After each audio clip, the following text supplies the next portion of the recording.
설교와 관련되지 않는 이야기인데요. 저는 성경 말씀을 읽을 때 최대한 느리게 읽으려고 노력합니다.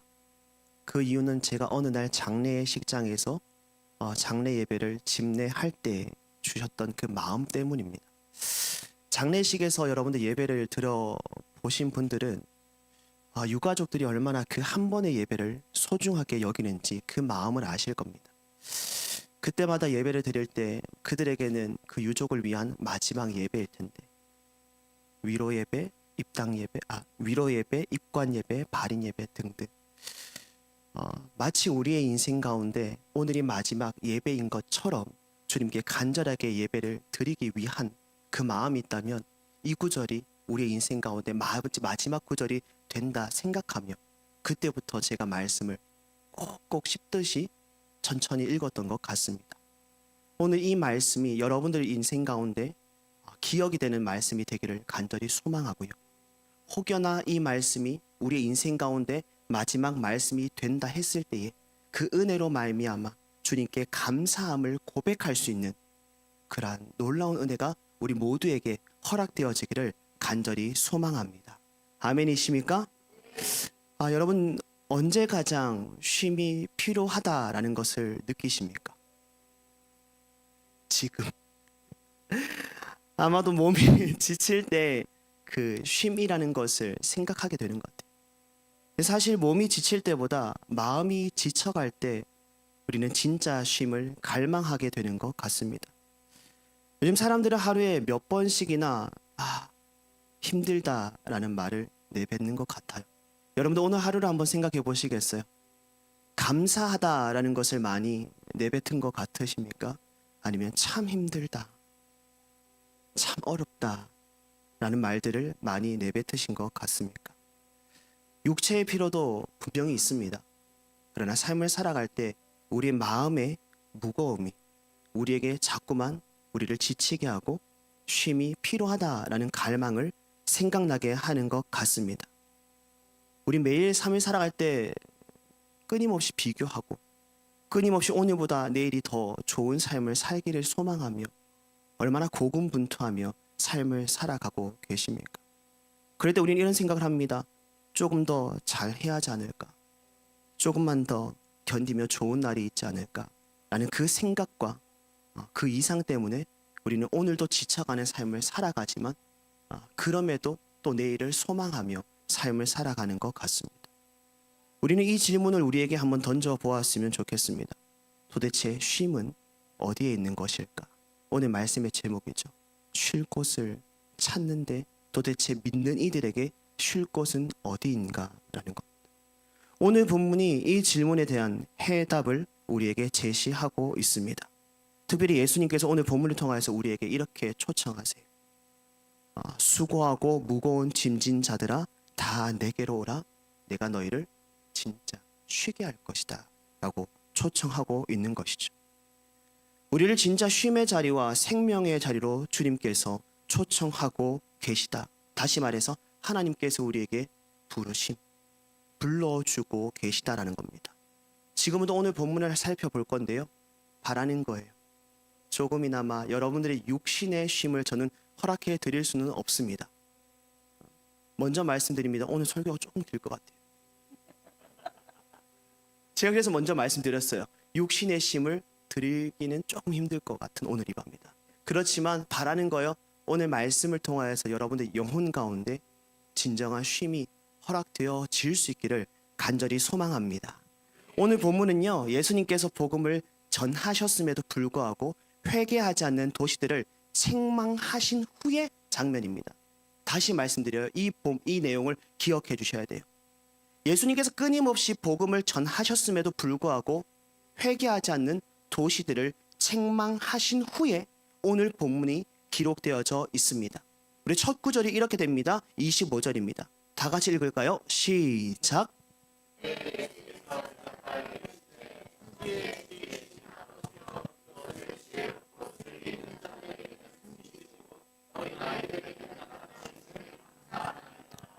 예수님은 하나님의 계시가 모든 사람들에게 동일하게 주어지는 것이 아니다라고 25절을 통해서 우리에게 말씀해 주십니다. 그리고 25절에서 숨기신다라고 하는 대상을 딱 말씀해 주고 계세요. 그 대상이 누구입니까? 그렇죠. 지혜롭고 슬기 있는 자들입니다. 여기서 말하는 슬기로움은 인간의 총명을 뜻합니다. 당시 사회적 기준으로 보면 이들은 누구일까요? 유대인들이고요. 곧 아브라함의 후손이자 다윗의 자손들이라고 자부하던 사람들이 인간의 총명이자 지혜롭고 슬기 있는 자들이라고 볼 수 있습니다. 그다음에 25절에 반면에 하나님의 나타내심을 볼 수 있었던 자들이 누구입니까? 바로 어린아이들입니다. 원문에서는 이 어린아이들을요, 어리석은 자들이라고 표현합니다. 당시 기준으로 보면 어떤 사람들일까요? 죄인, 이방인들, 소외된 사람들일 겁니다. 근데 놀라운 건 무엇입니까? 하나님께서 자신을 나타내시는 자가 내가 참 지혜로운 사람입니다. 내가 하나님을 잘 아는 사람입니다. 자부하던 자들에게는 오히려 감추시며 오히려 세상 이들로부터 어리석은 사람들이라고 칭받던 부류의 사람들에게는 하나님께서 나타내주고 계시다라고 오늘 말씀을 통하여서 우리에게 알려주시는 겁니다. 이어서 26절입니다. 우리 다 같이 한번 볼까요? 26절. 네. 제가 읽어드릴게요. 올소이다 이렇게 된 것이 누구의 뜻이라고 말씀하십니까? 아버지의 뜻이라고 말씀하십니다. 그래서 25절에 이어서 26절을 보시고 여기서 아버지의 뜻을 우리는 읽는 순간 우리를 향해서 이런 질문을 던져야 됩니다. 왜 하나님의 결정이 이러했을까? 왜 하나님의 결정이 이러했을까? 이 해답은 이 시대에 대한 하나님의 평가 속에서 우리는 찾아볼 수 있습니다. 오늘 본문의 앞구절이었던 마태복음 11장 16절부터 내용이 적혀 있는데요. 혹시나 성경책이 있으시면 한번 보시면 너무 좋을 것 같아요. 16절부터인데 예수님은 장터에서 놀고 있는 아이들을 비유 삼아 말씀해 주십니다. 아이들이 피리를 불어도 사람들이 춤추지 않았다라고 말합니다. 그리고 장례가의 슬픈 노래를 불러도 그 누구도 울지 않았다라고 말합니다. 근데 이 모습이 무엇이라고요? 그 당시 시대의 사람들의 모습이었다라는 겁니다. 무엇을 나타내는 겁니까? 아무리 옳은 이야기를 선포하고 말한다 할지라도 많은 이들이 들었음에도 불구하고 어떻게 반응했다? 무반응으로 반응했다. 그 누구도 이 선포에 아멘이라고 화답하지 않더라라는 겁니다. 당시 유대 사회 그 중심에 있는 종교 지도자들을 향한 비유를 통한 예수님의 지적입니다. 그리고 이어서 보시겠어요? 21절 이하에는 몇 도시를 언급합니다. 고라신과 베세다와 가버나움입니다. 혹시 이 도시들이 어떤 도시인지 아십니까? 많이 힘드시죠? 홀로 묻고 답하는 참 재미있는 설교 시간이네요. 이 도시들이 어떤 도시인지 아십니까? 왜 예수님께서 많고 많은 도시들 중에서 특별히 고라신과 베세다와 가버나움을 언급하셨을까요? 예수님께서 공생의 사역이 집중적으로 이루어졌던 도시들이었기 때문입니다. 대표적으로 베세다는 오병이어와 맹인 치유의 기적이 일어난 장소입니다. 가버나움은요, 예수님의 중심 사역지였습니다. 근데 그 도시들조차도 예수님의 공생의 모든 사역을 보았음에도 불구하고 본 이들이 어떻게 반응했을까요? 무반응. 그 누구도 본 대로 들은 대로 그것을 마음으로 받아들이지 못한 채 완악함 속에서 무반응으로 반응하더라라는 겁니다. 그래서 예수님께서 되게 무서운 말씀하세요. 이 모든 기적을 두로와 시돈에 행하였다면 그들은 벌써 무엇을 했을 것이다? 회개했을 거예요. 회개했어요. 그리고 또 한 구절, 가버나움보다, 여기가 어디라고요? 예수님의 공생애가 대부분 이루어졌던 도시거든요. 근데 이렇게 말씀하세요. 가버나움보다 소돔이 심판날에 견디기 쉬우리라. 그러니 심판의 때에 이르렀을 때 가버나움의 사람들, 소돔의 사람들 중에 누가 더 견디기 쉬웠을 거라고요? 만약에 마치 너희들의 지금의 모습을 보면 너희들보다 소돔 어떤 땅입니까? 구약의 대표적으로 타락한 도시의 상징인 곳 아닙니까? 마치 너희들이 알고 있는 그 소돔, 타락한 그 도시가 지금 너희들이 거룩하다고 자부하는 나의 공생의 모든 사역을 보고도 봄에도 불구하고 반응하지 않는 너희들보다 더 그들이 낫지 않나 라는 것을 이야기하고 있는 것이죠. 결국 이 모든 것들이 지혜 있다 하는 이들에게 하나님께서 나타내지 않으신 이유다라는 것을 우리는 깨닫게 됩니다. 계시하지 않은 숨기심의 결정적인 이유였다는 거죠. 주님의 말씀에 반응할 수 있는 영혼이기를 간절히 소망해요. 매일마다 말씀 보시고 때마다 찬양하시고 주님께 기도하실 때 주님이 주시는 마음에 생각에 듣게 하시는 깨달음에 반응할 수 있는 우리 영혼이 될 수 있기를 간절히 소망합니다. 오랜 신앙의 연수가 중요한 게 아닙니다. 이전과 지금을 비교해 보았을 때 지금의 내 영혼의 상태가 어떠하냐에 따라서 우린 때로는 가버나움이 될 수도 있고 때로는 소돔보다도 못한 하나님의 사람들, 그곳이 될 수도 있다는 것을 우리가 무섭게 받아들인다면 우리가 어디에서 쉼을 누려야 될까라는 것을 생각하게 되는 거죠. 그리고 이어서 28절, 본문 28절로 보시면 평소와 다른 시선으로 우리는 이것을 보게 됩니다. 28절 너무 잘 아시는 말씀이에요. 다 같이 한번 읽어볼게요. 시작.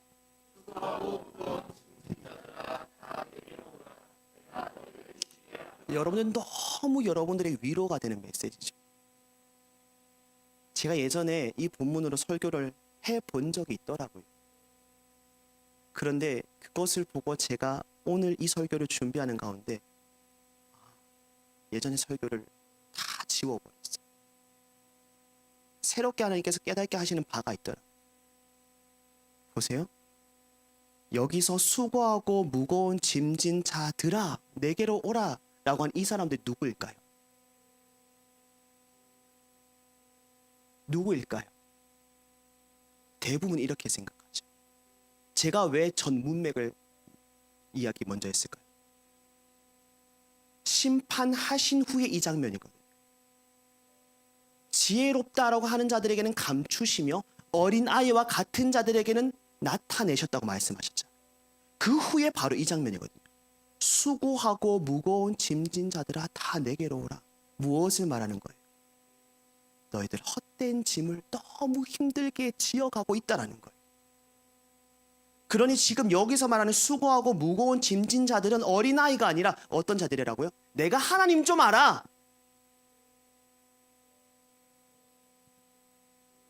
지혜롭고 슬기 있는 자들이라고 자부하는 자들 향하여서 예수님께서 초청하시는 거예요.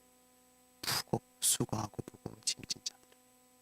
그래서 요한복음 20장 21절을 보시면 이 초청이 단순한 쉼이 아니다라는 것을 이 구절을 통해서 우리에게 말씀해 주세요.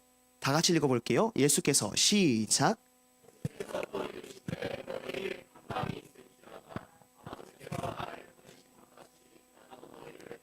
이 구절에서 우리가 주목해야 되는 것은 평강이 있을지어다라는 것. 즉 예수님이 주시는 쉼은 무엇의 회복이다? 관계의 회복이다. 관계의 회복을 통하여서 평강이 우리들에게 이루어지는 거예요. 여러분, 회개가 무엇입니까? 원래의 자리로 돌아오는 것을 우리는 회개라고 말하죠. 끊어진 관계가 온전하여질 때 우리는 회복되었다라고 말하는 거예요. 지금 그들이 나를 위한 삶을 살아가는 것처럼 보이지만 그들은 그들의 짐을 지고 삶을 살아가는 거예요. 그들의 기준에서 지혜롭고 슬기로움 속에서 삶을 살아가는 거예요. 그런데 아무리 예수님께서 복음을 선포하고 진리를 선포해도 그들은 어떻게 반응했다고요? 지금 여러분들처럼 무반응이었어요. 그러니 힘들 수밖에 없는 거예요. 그 짐이 나의 사명의 짐이라고 생각하는데 착각인 거예요. 예수님께서 말씀하시는 거예요. 수고하고 무거운 짐진 자들아 내게로 오라. 무엇을 회복하기를 원하신다? 온전한 관계를 회복하기를 원하신다. 그때 무엇이 허락되어진다? 평강이 허락되어질 것이다 라고 우리에게 말씀해 주고 계시는 거죠. 그리고 29절 보시겠어요? 이렇게 말씀하세요. 내 멍에를 메고 무엇 하나 내게 배우라 라고 말씀하세요. 여러분들 혹시 멍에라는 것을 실제로 보신 분이 몇 분이나 계실지 모르겠지만 혹시 보신 분들 손 한번 들어보시겠어요? 제가 보았는데 혹시 저보다 연세가 많으신 분 대부분 보지 않았을까요? 제 손 들고 있잖아요. 감사합니다. 이 멍에는 몇 마리의 소가 적어도 두 마리의 소가 같이 짐을 옮길 때에 매는 그 도구를 우리는 멍에라고 말해요. 근데 오늘 예수님께서 우리에게 이렇게 말씀하시는 거예요. 내 멍에를 메고 내게 배우라. 멍에를 너가 메라 라고 말씀하지 않으세요. 내 멍에를 메고 내게 배우라라는 것은 하나의 멍에를 내가 질 것이고 나와 함께 이 멍에를 매자라고 예수님은 말씀해 주시는 거예요. 그리고 자기가 맨 멍에가 무엇이라고 말할까요? 바로 십자가를 상징하는 것이죠. 우리의 주홍같이 붉은 죄를 눈과 같이 희게 하는 십자가의 사랑과 희생을 내가 지고 갈 터이니 지금부터 너희가 나와 함께 멍에를 메워서 어떤 길을 걸어가자? 십자가의 길을 같이 걸어가자라고 초청하고 계시는 거예요. 누구를 향하여서요? 어린아이들입니까? 아닙니다. 그들이 이미 그 멍에를 지고 가고 있는 중이에요. 그렇다면 관계 회복이 필요한 누구입니까? 슬기롭고 지혜롭다 하는 자들을 향하여서 회복을 통한 이제는 헛된 짐을 지지 말고 나와 함께 멍에를 지고 십자가의 길을 걸어가자라고 말씀하고 있는 것이죠. 그리고 어떤 말씀을 하세요? 내 멍에는 쉽고 내 짐은 어떠하다? 가벼움이라 말씀하는 거예요. 이 짐은 세상이 주는 무거운 짐과는 완전히 다른 짐입니다. 주님과 함께하는 십자가의 길이고요. 그 길에는 참된 쉼과 곧 영혼의 평강이 있는 그러한 짐을 메고 같이 그 길을 가자라고 예수님께서 말씀해 주고 있는 겁니다. 그러기에 이 쉼은 몸의 고단함을 해결할 수 있는 쉼이 아닙니다. 몸은 비록 고단할 수 있지만 내 영혼이 어떠하다고요? 함께 그 길을 걸어감에 따른 기쁨과 감사, 주님을 향한 찬양을 통하여서 내 영혼의 쉼이 허락되어지는 게 수고하고 무거운 짐진 자들아 다 내게로 오라. 내가 너희 육신의 피로는 어쩌면 그 길을 걸어감에 가중이 될 수 있지만 그 길을 걸어감에 따른 슬기롭고 지혜로운 자들이 결코 경험하지 못할 영혼의 평강을 너에게 허락해 주겠다라고 말씀하고 있는 겁니다. 많이 피곤하시죠? 눈코풀이 서서히 막 감겨지시죠? 육신의 피로입니다. 그러나 이 말씀이 여러분들에게 아멘으로 화답되어진다면 여러분들이 영혼만큼 쉼을 얻어 깨어나게 되는 줄로 믿습니다. 아멘이십니까? 그래서 오늘 본문을 통해 세 가지만 여러분들에게 말씀드리려고. 첫 번째가 무엇이냐면 은혜를 아는 어리석은 자가 되라. 예수님은 하나님께서 어린아이와 같은 자들에게 자신을 나타내셨다고 말씀하십니다. 여기서 말하는 어린아이는 어떤 의미를 가지고 있다고요? 어리석은 자들이라는 의미를 가지고 있습니다. 세상의 기준으로 보면 지혜롭지 못하고 부족해 보이는 이들이 맞습니다. 근데 놀랍게도 하나님은 바로 그런 자들에게 자신을 계시하셨다라고 말씀하십니다. 당시 지혜롭고 슬기롭다고 여겨지는 이들은 그들을 무시하고 비웃었지만 정작 하나님의 은혜를 입은 구원의 백성은 그 어리석다 불리던 사람들이었다라는 겁니다. 여러분, 우리는 하나님께서 자신을 계시해 주지 않으신다면 우리는 결코 하나님을 알 수 없습니다. 아멘이십니까? 그러기에 우리가 하나님을 알고 믿고 구원의 백성으로 살아갈 수 있다는 사실은 오직 하나님께서 우리에게 허락하신 전적인 은혜다라는 것을 여러분들이 믿을 수 있기를 간절히 소망합니다. 그렇다면 보세요. 우리가 구원의 백성이라는 것을 고백할 때 우리는 세상의 눈에 때로는 어리석은 길을 선택하고 걸어가는 사람이라고 볼 수 있습니다. 그러나 신앙의 시간이 쌓이면 쌓일수록 어떠해요? 우리 안에 알게 모르게 고집이라는 것이 자리 잡기 시작하더라고요. 그리고 어느새 다른 사람을 판단하고 스스로를 무엇하다? 내가 교회에서만큼은 말씀에 근거한 지혜롭고 슬기로운 자라고 치부할 때가 종종 있다는 것이죠. 이러한 마음은 우리 신앙생활에 변화를 줍니다. 분명한 변화를 주는데 그 변화가 무엇이냐면 교회 안에서의 기쁨과 감사가 사라지고 섬김이 어느새 일이 되어 버린다라는 겁니다. 여러분들, 교회 안에서 일과 섬김을 구별할 수 있는 기준이 무엇이 있을까요? 저는 많은 기준들 중에서 하나의 기준을 여러분들에게 말씀드리려고 합니다. 일은 보상을 기대하게 합니다. 맞죠? 여러분들 일하는 것, 그에 따른 보상이 있기 때문에 그 힘듦을 이겨내는 거잖아요.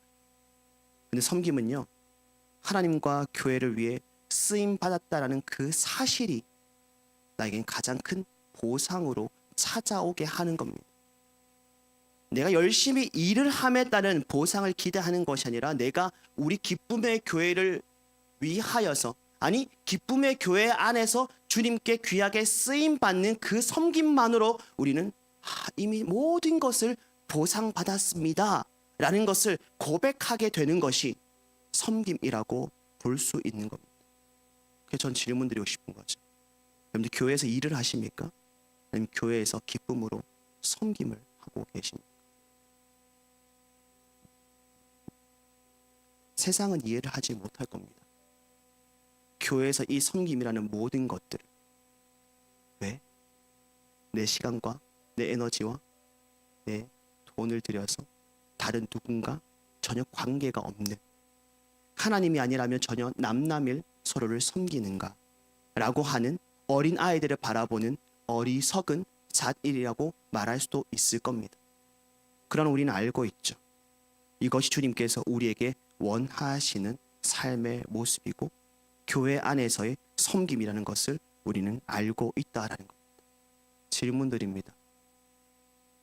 우리는 어떤 부류의 어리석은 자입니까? 혹시 하나님이 감추시는 대상으로서의 어리석은 자들은 아닙니까?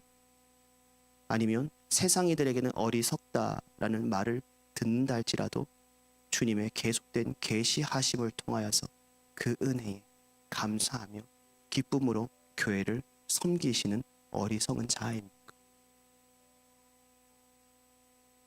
혹여나 이전에는 어리석은 자였다가 지금은 또 다른 모양으로 바뀌어져 계시지는 않습니다. 두 번째는요, 멍에 너머의 기쁨입니다. 예수님 우리에게 말씀하시는 거예요. 내 멍에를 메고 내게 배우라. 이는 앞서 제가 말씀드렸어요. 이 부르심은 단순한 초청이 아니다. 어떤 초청이다? 내가 십자가의 길을 걸어가는 가운데 나와 함께 그 길을 걸어가자. 다시 말해서 하늘의 뜻을 너를 통하여서 이 땅 가운데 사명으로 이루기를 원하오니 그 길을 같이 걸어가자. 누구를 위하여서? 하나님의 영광을 위하여서. 그래서 저 여러분들에게 좀 믿음의 고백 했으면 좋겠습니다. 큰 소리 안 하셔도 돼요. 대신 주님 앞에서 진실된 고백 하셨으면 좋겠어요. 우리 모든 하나님의 사명을 부름받은 하나님의 백성인 줄 믿습니다. 이거예요. 에베소서 2장 10절 말씀은 이렇게 기록되어져 있거든요. 우리는 그가 만드신 바라 그리스도 예수 안에서 선한 일을 위하여 지으심을 받은 자니. 무슨 말일까요?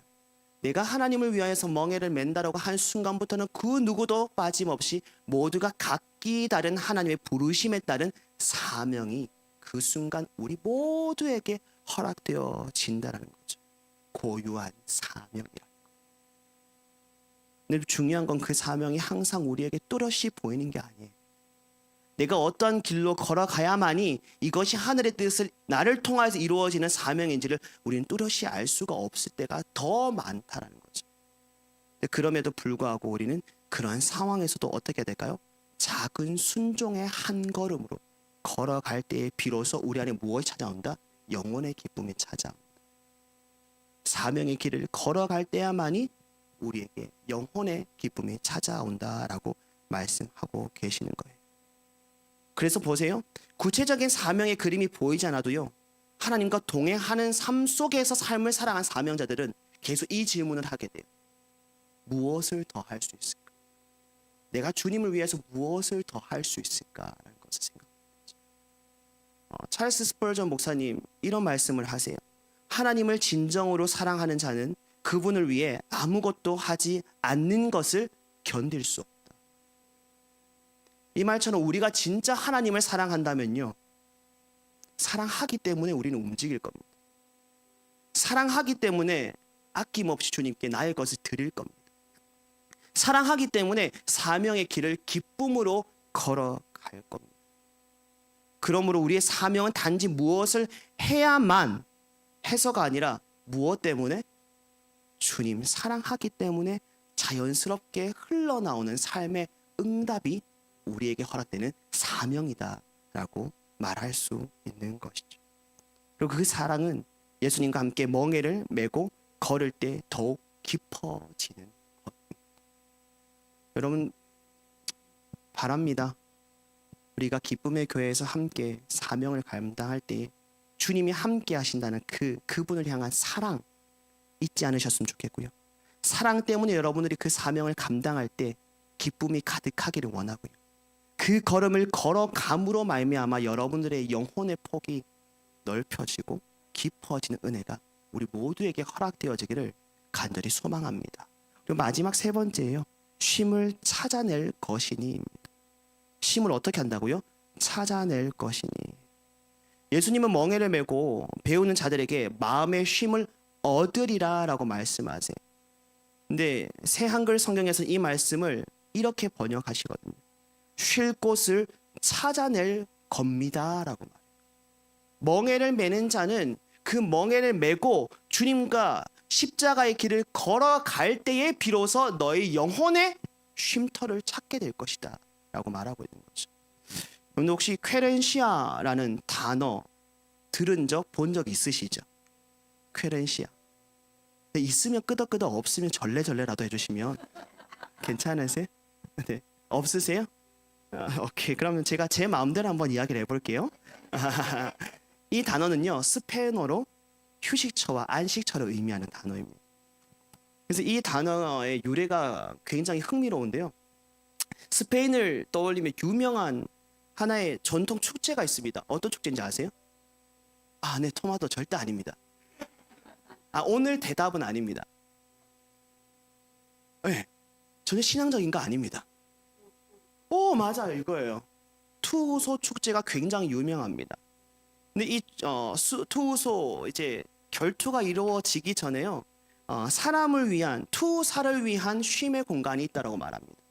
근데 놀라운 것은요, 투사와 맞서 싸워야 할 투소를 위한 대기 장소도 있다고요.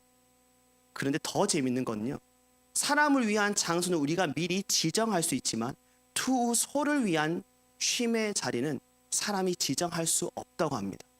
그럼 그 투소가 쉬는 자리를 누가 지정할 수 있을까요? 투소만이 지정합니다. 투소의 그 결투 현장에서 열심히 투우사랑 싸우다가 어느 순간 투우소가 이동을 합니다. 어디로요? 자기의 쉼터로 이동을 한다는 거죠. 그래서 그 투우소를 위한 사람이 어떠한 것도 줄 수가 없어요. 투우소는 자기만이 쉴 수 있는 공간을 무엇한다? 쉼의 자리를 찾아간다는 거죠. 열심히 결투를 벌이다가 지쳐 쓰러질 때에 다시금 쉼을 얻을 수 있는 쾌렌시아로 찾아간다는 거. 우리도 마찬가지거든요. 삶의 터전에서 얼마나 치열하게 삶을 살다 오십니까? 그 길이 우리가 또 다른 어리석은 길이다라고 생각되지만 그 길이 사명의 길이라는 것을 우리는 믿고 주님을 위한 삶을 살아갈 때가 너무 많다는 거죠. 그럴 때마다 어떠세요? 사람들의 말과 시선, 뜻대로 되지 않는 그 모든 상황들을 통해서 우리가 얼마나 많은 피를 철철. 근데 그럼에도 불구하고 우리 예수님께서 이렇게 말씀하시는 거예요. 멍에를 메고 배우라. 그럴 때에 비로소 너희 영혼의 무엇을 찾을 것이다? 쾌렌시아. 영혼의 쉼터를 찾을 것이다. 즉 많이 피곤하시면 예배 드리러 오셔야 돼요. 맞잖아요. 유달리 오늘 예배를 드리러 가야 되는데 몸이 너무 피곤하고 오늘 예배를 드리기가 너무 싫어요. 그럴 때 은혜 받습니다. 그런 경험 많으시죠? 너무 힘들대 오늘 예배 왔는데 유달리 그날만큼은 내 몸은 너무 피곤한데 내 영혼이 너무 행복한 거예요. 나도 모르게 눈물이 나는 거예요. 근데 어떤 말로도 표현할 수 없어요. 근데 그것이 분명한 하나님의 은혜이고 은혜를 통한 내 영혼의 쉼이다. 육신의 회복 아닙니다. 지금 여러분들 집으로 돌아가시면 골아 떨어지실 거예요. 근데 영혼이 행복할 때는요, 그 밤이 단잠으로 우리에게 허락되어지더라고요. 찾아내라고 말씀하세요. 세상 속에서 엉뚱한 짐을 메고 헛된 것을 바라보며 이곳에서 내 육신의 쉼을 가지면 내 영혼이 회복을 얻을 것이야. 착각하지 마라고 말씀하세요. 사명의 길을 주님과 함께 걸어갈 때에 비로소 그 길 속에서 무엇을 찾는다? 쾌렌시아를 찾는다. 영혼의 온전한 쉼이 허락되어지는 그곳을 찾아낼 것이다 라고 예수님께서 우리에게 말씀하고 계시는 것이죠. 그러니 여러분들 지금 영혼의 쉼 많이 누리고 계시죠? 망했네요. 이제 말씀을 좀 정리해 볼게요. 오늘 이 구절만 좀 기억해 주시면 좋을 것 같아요. 수고하고 무거운 짐진 자들아 다 내게로 오라 내가 너희를 쉬게 하리라. 그런데 이 구절에서 수고하고 무거운 짐진 자들을 향한 초청은 사명의 길을 잘 걸어가는 이들이 아닌 어쩌면 그 길을 걸어가다가 길을 이탈한 주님과의 관계 속에서 소홀함이 생긴 관계적 회복이 필요한 이들을 향한 하나님의 또 한 번의 사랑의 초청이다 라는 사실을 여러분들이 기억하신다면 그분과의 동행함 속에서 몸은 너무 피곤한데 이유 모를 섬김의 기쁨이 가득한 거죠. 하나님, 이 보잘것없고 부족한 자를 그저 이런 모양으로 사용하여 주심에 감사합니다 라는 것이 사명의 길을 걸어가는 우리들의 진실된 고백이 아닌가. 제가 요즘 1일 정상 찍기 챌린지를 홀로 하고 있거든요. 저 오늘도 찍었어요. 등산을 하면서 참 많은 삶의 지혜를 깨닫는 것 같아요. 기로에 서거든요. 근데 그 두 길 중에 한 길은 분명히 오르막길이고요, 한 길은 분명히 내리막길처럼 보여요. 정상을 가기 위해서는 오르막길을 가야 될까요? 내리막길을 가야 될까요? 너무 어려운 질문인가요? 오르막길이에요? 내리막길이에요? 오르막길을 분명히 저는 선택해서 그 길을 걸어가거든요. 근데 그 길을 걸어가는 가운데 참 재밌는 길이 찾아와요. 내리막길이 찾아와요. 나는 분명히 이정표를 보고 이 길이 정상의 길이라는 것을 알고 그 길을 선택해서 가고 있음에도 불구하고 그 정상을 향한 오르막만 있어야 될 그 길 속에 내리막도 우리에게 찾아오더라는 거죠. 근데 우리는 분명히 알아요. 이 길로 가면 내가 정상을 갈 수 있다는 것을 알거든요. 저는 그 걸음에 망설임이 없어요. 아무리 내가 내리막을 계속 걸어간다 할지라도 저는 그 내리막 속에서 망설이지 않아요. 내 목표는 정상이고 그 길을 가는 길이 때로는 내리막이 있을 수 있고 오르막이 있을 수 있고 험난한 길이 있는가 하면 계단으로 잘 닦여진 길들도 있더라. 알거든. 그 길을 내가 걸어가야 한다는 사실. 이 길을 걸어갈 때 멈추지만 않으면 분명히 나는 정상에 도착할 것이라는 것을 나는 알고 있거든. 매일마다 그 길 가요. 근데 그 길을 매번 가다 보니 선택할 때 망설이지도 않고요. 매번 가는 그 길 속에서 때로는 제가 달리기도 합니다. 그리고 때로는 걷기도 하고요. 때로는 유달리 지쳐 있어서 중간에 쉼을 가지기도 합니다. 그러나 저는 정상을 향해서 가기 때문에 결코 멈추지는 않습니다. 목표가 있으니까요. 어느 지점에서 어떠한 모양으로 여러분들 신앙생활을 하고 계십니까? 우리 기쁨의 교회는 지금 오르막을 가고 있습니까? 내리막을 가고 있습니까? 아니면 잠시 멈추어져 있습니까?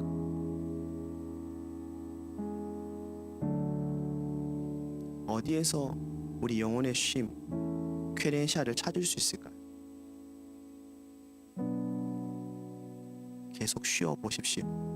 영혼이 기뻐하는 것. 그런 말 있잖아요. 몸은 피곤해도 마음이 편한 게 맞다. 주님 앞에서 그러한 신앙인이 될 수 있기를 간절히 소망합니다. 그래서 함께 걸어갔으면 좋겠어요. 함께, 우리 다 구원받을 백성이니까 우리끼리 어리석은 자라는 것을 인정하며 그 누구도 높고 낮음이 없는 우리 모두가 함께 주님을 향한 그 걸음 멈추지 않고 걸어간다면 때마다 시마다 사람들의 형편과 상태에 따라서 누군가는 쉼을 가질 때 누군가는 걸어갈 것이고, 누군가는 뛰어갈 때 누군가는 잠시 멈춰서 쉼을 가질 때, 왜 쉬냐, 뛰어야지, 왜 걷냐, 그런 말이 아닌 우리 함께 그 길을 걸어가자. 그리하여서 온전한 쉼을 허락하시는 그 예배를 사수할 수 있기를 간절히 소망하고, 몸의 피로 때문에 주님께서 기쁨의 교회 성도들에게 허락하시는 그 은혜의 쉼을 놓치지 않는 우리 모두가 되었으면 좋겠습니다. 이곳은 하나님께서 우리 기쁨의 교회 성도들에게 허락하시는 쾌렌시아인 줄 믿습니다. 이 자리 전 더 많은 성도들이 함께 하기를 원해요. 더 많은 이들이 이곳에서 함께 위로하고 함께 쉼을 얻고 함께 새 힘을 얻어 다시금 세상으로 나아가는 그런 쉼의 공간이 이 밤이 되면 얼마나 좋을까 생각됩니다.